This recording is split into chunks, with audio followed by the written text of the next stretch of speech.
அனைவருக்கும் வணக்கம். ஆச்சாரியா ஸ்ரீ குந்தகுந்தர். ஆச்சாரியா ஸ்ரீ குந்தரை பார்த்தோம் அப்படின்னா, அவர் ஆந்திராவிலிருந்து தமிழ்நாட்டிற்கு வந்தவர் ஆச்சாரியா ஸ்ரீ குந்தகுந்தர். இவருக்கு வந்து ஏலேச்சாரியார், பத்மநந்தி, வக்ரகிரிவர் என்ற பல சிறப்பு பெயர்கள் வந்து இவருக்கு வந்து உண்டு. இவர் கிமு 52 கிபி 44 வரை வாழ்ந்தவர். ஆக்சுவலாக பார்த்தோம் அப்படின்னா 95 ஆண்டுகள் 10 மாதங்கள் 15 நாட்கள் வாழ்ந்தவர் அப்படின்னு வந்து சொல்கிறாங்க.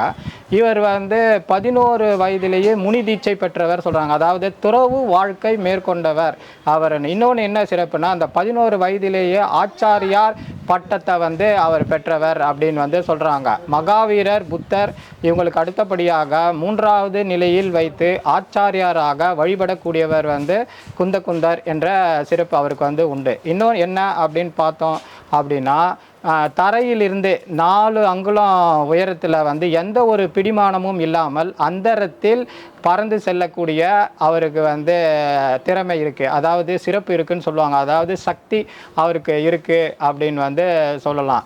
இன்னொன்று என்ன அப்படின்னா, அவர் கண்டம் விட்டு கண்டம் சென்று கடவுளை வணங்கிவிட்டு திரும்பி வரக்கூடிய மிக பெரும் சக்தி படைத்தவர் ஸ்ரீ குந்தகுந்தர். இன்னும் என்ன அப்படின்னு பார்த்தோம் அப்படின்னா, ஆச்சாரியா ஸ்ரீ குந்தகுந்தர் வந்து திகம்பர பிரிவை சார்ந்தவர். இப்போ சமண மதம் எடுத்துக்கிட்டோம் அப்படின்னா அதில் வந்து நிறைய பிரிவுகள் இருக்குது. அதில் முக்கியமான பிரிவுகள் வந்து திகம்பர பிரிவு, ஸ்வேதாம்பரர் பிரிவு. திகம்பர பிரிவு அப்படின்னா அவங்க வந்து ஆடை இல்லாமல் இருப்பவர்கள் அப்படின்னு வந்து சொல்லலாம். திக் அப்படின்னா திசைகள், அம்பரம்னா ஆடை, ஆடை இல்லாமல் திசையே ஆடையாக உடுத்தி கொண்டவர்கள் அப்படின்னு வந்து சொல்லுவாங்க. ஸ்வேதாம்பரர்னா, ஸ்வேதாம்னா வெள்ளை, ஸ்வேதாம்பரர் அப்படின்னா வெள்ளை ஆடை அணிந்தவர்கள் அப்படின்னு வந்து சொல்லுவாங்க. ஸோ ஆச்சாரியா ஸ்ரீ குந்தகுந்தர் வந்து திகம்பர பிரிவை சார்ந்தவர். இவர் வந்து வட இந்தியாவுக்கு போகிறாரு. வட இந்தியாவில் இருக்கக்கூடிய ஸ்வேதாம்பரர்களுடன் வாதப்போர் நடத்தி அதில் வெற்றி பெறார். வெற்றி பெற்று சமண சமயத்தில் வந்து திகம்பர பிரிவு தான் உயர்ந்த பிரிவு என்று நிலைநாட்டினவர் தான்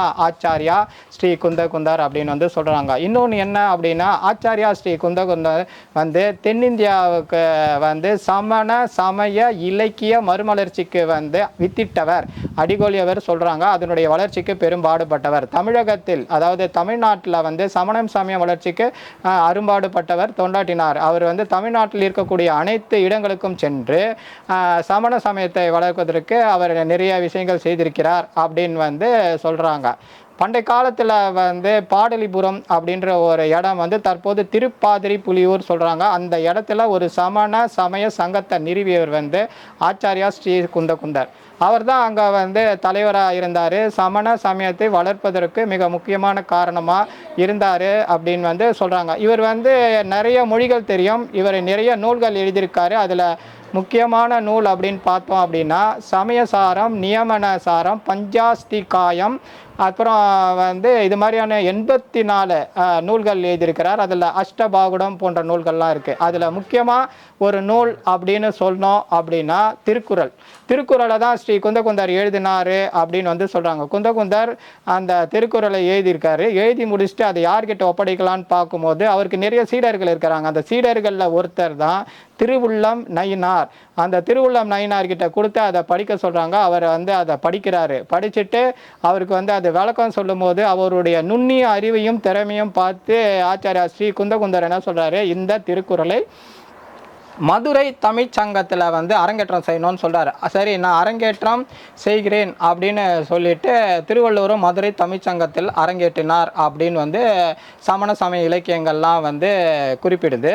இன்னும் என்ன அப்படின்னா, இந்த திருவுள்ளம் நயினார் தான் பிற்காலத்தில் வந்து திருவள்ளுவர் என அழைக்கப்படுகிறார் அப்படின்னு வந்து சொல்கிறாங்க. இது பற்றி சமண இலக்கியங்கள் என்ன சொல்லுது அப்படின்னு பார்த்தோம் அப்படின்னா, நீலகேசின்றது ஒரு சமண சமய இலக்கியம். அதில் வந்து என்ன பார்த்தோம் அப்படின்னா, வாத சருக்கம் ஒன்று இருக்குது. அந்த வாத சருக்கத்தில் வந்து 60ஆம் செய்யுள் உரையில் திவாகர வாமன முனிவர் வந்து என்ன சொல்கிறாரு அப்படின்னா, எம் ஒத்துன்றார், அதாவது எங்கள் வேதம்ன்றாங்க. இந்த உலகத்தில் இருக்கக்கூடிய எல்லா மதங்களும் வந்து திருக்குறளை எங்கள் நூல் அப்படின்னு தான் சொல்கிறாங்க. ஆனால் சமண சமயம் மட்டும்தான் இது எங்களுடைய வேதம் அப்படின்னு வந்து சொல்லுது. ஸோ ஆச்சாரியா ஸ்ரீ குந்தகுந்தார் எழுதினது தான் திருக்குறள் சொல்லிட்டு சமண இலக்கியங்கள் வந்து சொல்லுது. இன்னொன்று என்ன அப்படின்னா, அவர் ஆச்சாரியா ஸ்ரீ குந்தர் இங்கே தான் வாழ்ந்து தேக வியோகம் அடைந்தார் அப்படின்னு வந்து சொல்கிறாங்க. இத்தகைய ஒரு சிறப்பு பெற்ற பொன்னூர் மலையில் நம்ம இருந்தோம், அவருடைய தரிசனம் பெற்றோம்.